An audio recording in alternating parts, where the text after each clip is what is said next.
এই তোর যে বয়স মেলা হয়ে গেল, প্রায় 26 বছর বয়স তোর চলেছে, তুই কাজ কাম কতদিন করিব?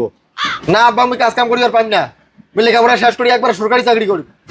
আচ্ছা যা, যেটা তোর ভালো মনে হয় ওইটা করিস। ঠিক আছে, আমি কলেজ গেল।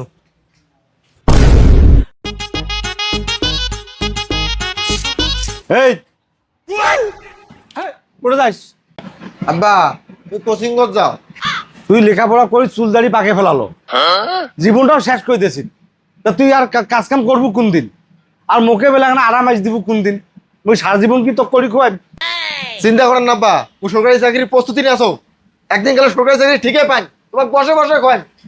তুই চাকরির খোঁজ করতে করতে মুই 4 খুঁটিয়ার তল যাম, সেদিন তুই মুখ করি খোয়াইস।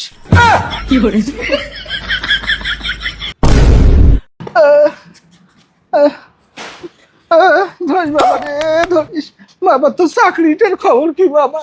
হবে বাবা, হবে, চিন্তা করেন না। শেষ জীবনটা শেষ হয়ে গেল বাবা। খাই তোর চাকরি নিয়ে খবর শুনেছ রে? সরকারি চাকরি হবে বাবা।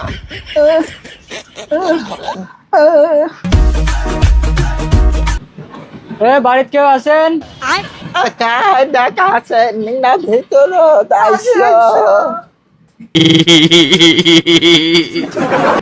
পিয়ারুল কার নাম?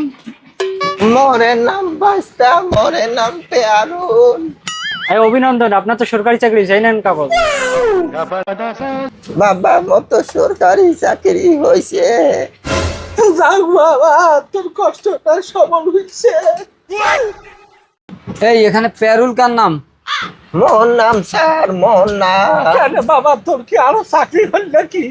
দেখছেন আব্বা, 60 বয়স 80 মনে সফল হল। হ্যাঁ বাবা। এগুলো কিচ্ছু না, আপনার রিটায়ারের কাগজ, আপনার চাকরি শেষ।